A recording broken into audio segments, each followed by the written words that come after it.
সুপ্রভাত সবাইকে। আশা করি সবাই ভালো আছেন, সবার ভালোভাবে দিন কেটে যাচ্ছে। আজ 30শে জানুয়ারি। জানেন, আজ থেকে 11 বছর আগে আমার মা এই দিন আমাদের ছেড়ে চলে যান। তো মা চলে যাওয়ার পরে মনটা ভালো থাকে না সবারই। আজকের দিনটা এলেই মনে ভিতরটা যে কেমন। মা ব্যাপারটাই না, মা অ্যাকচুয়ালি জগতের একটা আলাদাই প্রাণী।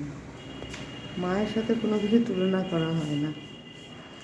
তো মা তো নেই, তো আমাদের দুটি মা আছে, দুটি মেয়ে, তাদের তো স্কুল আছে, আমার নিজেরও স্কুল আছে। তো এই বাচ্চাদের টিফিন তৈরি করাটা না একটা খুব মহা ঝামেলার ব্যাপার। আবার যদি ভালো মতোটা টিফিন না দেন, স্কুলে যাওয়ার সময় তো তাড়াতাড়ি করে খেয়ে দিয়ে চলে গেল, লাঞ্চ টাইমে ওদের একটা ভালো মতো টিফিন না দিলে বাচ্চাগুলো যেন সারাদিন ভুখা থাকে। আর বাচ্চা ভুখা থাকলে মায়েরও তো স্বস্তি পাওয়া যায় না। তো ভাবলাম আজ একটু স্টাফ পরোটা করি, চিকেন স্টাফ পরোটা।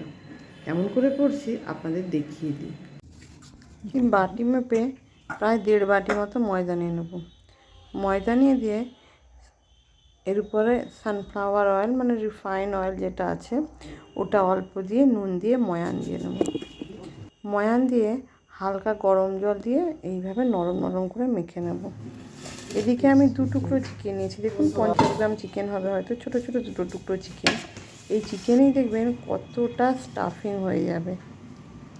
এবার এগুলোকে কী করবো, ছোটো ছোটো টুকরো করে কেটে নেবো। আমি ছোটো ছোটো টুকরো করে কেটে নিলাম।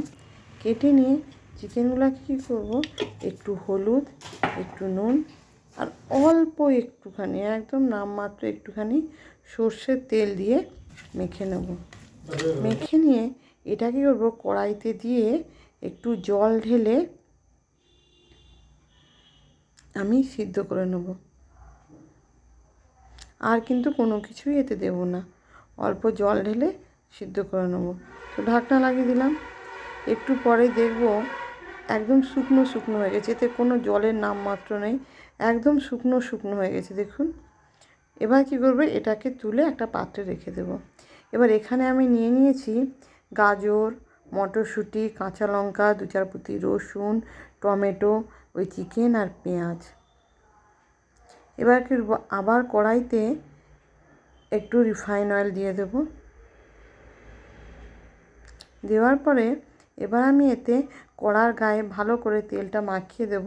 কড়াটা একটু আগে থেকে গরম করে রাখলে ভালো হয়। হ্যাঁ, দিয়ে এবার আমি এর মধ্যে ওই যে 2-4 কুচি রসুন আর কাঁচা লঙ্কা নিয়েছিলাম সেটা কি করব, এই কড়াইতে দিয়ে দেব ফোড়নের মতো করে। কাঁচা লঙ্কাটা কী পরিমাণে দেবেন সেটা আপনার নিজের উপরে নির্ভর করে। এবার আমি যে পেঁয়াজ কুচিগুলো রেখেছিলাম সেই পেঁয়াজ কুচিগুলোও দিয়ে দেব। দিয়ে এবার হালকা হালকা করে নাড়তে থাকবো। ফ্লেমটা অবশ্যই মিডিয়াম ফ্লেমে রাখবেন, হাই ফ্লেমে রাখবেন না। আমার পেঁয়াজটা মোটামুটি ভাজা ভাজা হয়েছে, একদম লাল করে বেরেস্তার মতো করার দরকার নেই, একটু কাঁচা কাঁচা থাকলেও ক্ষতি নেই, কারণ স্টাফ হবে তো একটু কাঁচা কাঁচা বরং ভালো। এবার যে ফুলকপিগুলো ছিল ফুলকপিগুলো ওই তেলের পেঁয়াজের উপরে দিয়ে দেবো। গাজরটা একটু পরে দেবো, কারণ গাজরটা তো আমি সরু সরু করে কুচিয়েছি। আগে থেকে দিলে আর গাজরের কোনো টেস্ট পাওয়া যাবে না, একদম মিশে যাবে। ফুলকপিগুলো একটু নরম হয়ে ভাজা ভাজা হয়ে যায় তখন দেবো। একটু নুন অ্যাড করে দিলাম, এবার একটু হলুদ গুঁড়ো দিয়ে দিলাম, আর আমি কিছুই দেব না। এবার নুন আর হলুদ গুঁড়ো দিয়েই ফুলকপিটাকেও নেড়ে নেড়ে একটু ভাজা ভাজা করে নেব, যাতে দেখবে একটু সিদ্ধ সিদ্ধ হয়ে যায়। আলাদা করে সেরকম জল দেওয়ার কিন্তু আর প্রয়োজন পড়বে না। মিডিয়াম ফ্লেমে রাখলে আপসেই দেখবেন ওগুলো ভাজা ভাজা হয়ে গেছে। এবার কি করব, আমি যে গাজর কুচিগুলো রেখেছিলাম, গাজরগুলো দেখেছেন একদম সরু সরু করে বানিয়েছি, যে গাজর কুচি এবং মটরশুঁটি রেখেছিলাম সেগুলোও ওতে দিয়ে দেবো। দেন এইভাবে নাড়তে থাকবো, আলাদা করে কোনোভাবেই জল দেওয়ার প্রয়োজন হয় না। দেখুন আমি একটুও জল দিইনি, এবং গ্যাসটাকে একটু মিডিয়াম ফ্লেম থেকে রাখবেন। এবার আমি আদা রসুন বাটা করেছিলাম সেটা ওখানে অ্যাড করে দেবো।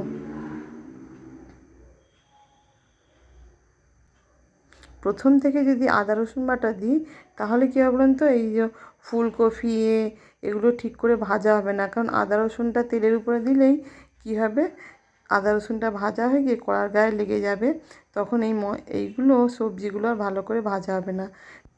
তাই সবজিগুলো একটু সিদ্ধ হওয়ার পরেই আমি আদা রসুন পেস্টটা দিলাম।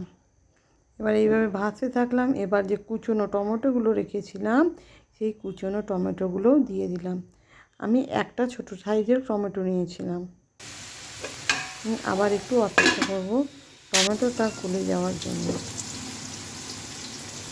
এবার একটু আমি কাশ্মীরি মির্চের গুঁড়ো দিয়ে দিলাম ফর কালারিং, আর একটু গোলমরিচের গুঁড়োও অ্যাড করে দিলাম। যে আবার আমি কি করব, একটু নাড়তে থাকবো।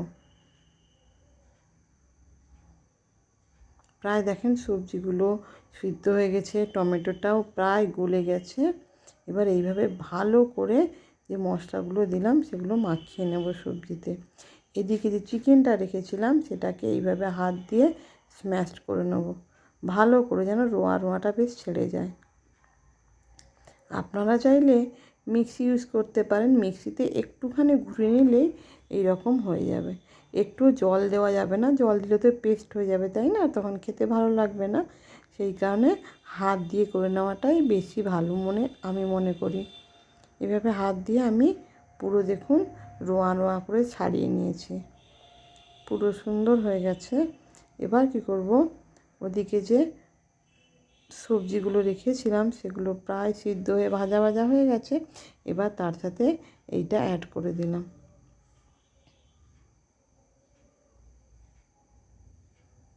আমার স্টাফিংয়ের জন্য যেটা দরকার, চিকেন ভেজ স্টাফ দেখুন প্রায় তৈরি হয়ে গেছে। এবার ভালো করে এটা মাখিয়ে নিতে হবে। মাখিয়ে নিলে দেখবেন আমার স্টাফিং পুরো রেডি। এবার উপর থেকে আমি আধখানা লেবুর রস ভালো করে দিয়ে দেবো।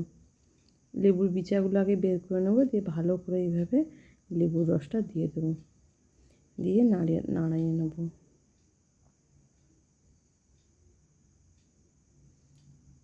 লেবুর রসটা দিয়ে দিয়েছি, এভাবে ভালো করে নেড়ে নিচ্ছি। দেখুন সুন্দর স্টাফ রেডি হয়ে গেছে, একদম শুকনো শুকনো।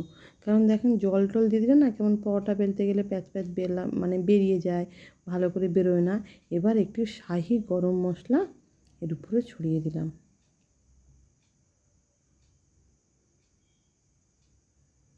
একদম শুকনো শুকনো করে করা হয়েছে যাতে আমার পরোটাটা বেলতে কোনো অসুবিধা না হয়। একদম দেখেন পুরো শুকনো শুকনো স্টাফ একদম রেডি করে নিয়েছি। আর স্টাফ শুকনো হলে পরোটা বেলতে দেখবেন কোনো রকম কোনো প্রবলেম হয় না। এবার উপর থেকে একটু ধনেপাতা ছড়িয়ে দেবো। এইভাবে ভালো করে ধনেপাতাটা ওতে ছড়িয়ে দেবো।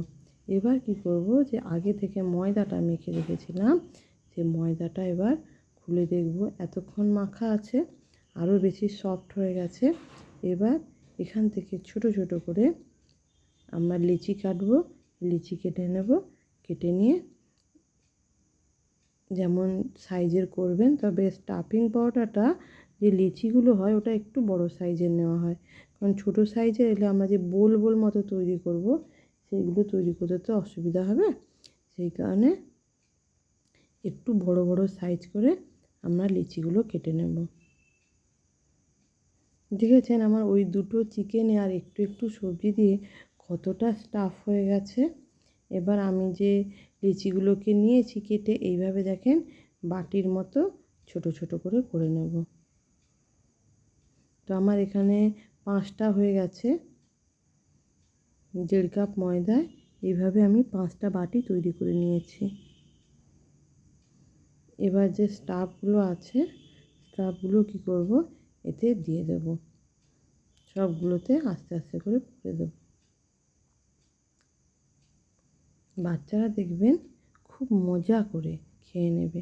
কারণ আমার দিয়া এবং সোহা ওরা দুজনেই এই স্টাফ পরোটাটা খেতে খুব পছন্দ করে। আমি নিয়ে নিয়েছি। এবার কি করব, প্রথমে পিঠার মতো করে মুড়ে নেব। দেখেন যেভাবে পিঠা মুড়ি ওইভাবে পিঠার মতো করে মুড়ে নিয়ে তারপর কি করব, পুরো একটা পুটুলের মতো করে মুড়ে নেব। পুটুলের মতো করে মুড়ে নিলাম যাতে পুরোপুরি মুখটা সিল হয়ে যায়, কোনোভাবেই না বেরোতে পারে।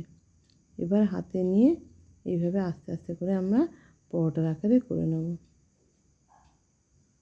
তবে দেখেন আমার ওই দুটো চিকেনেই কতটা স্টাফ বেশি হয়ে গেছে, মানে যেটা আছে সেটাতে আরও হেসে খেলে 6টা মতন পরোটা তো হয়েই যাবে।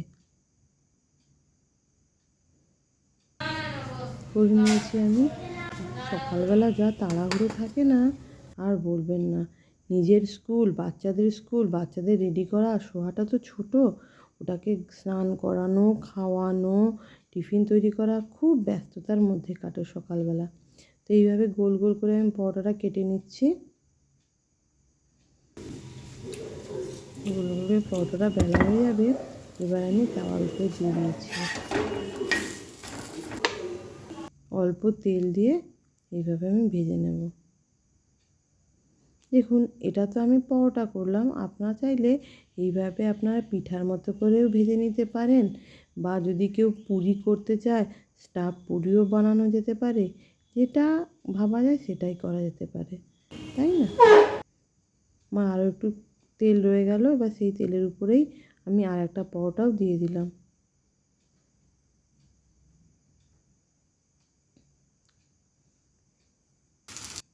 ব্যাস, এই পরোটাটাও আমার দেখুন লাল লাল করে সেঁকা হয়ে গেছে।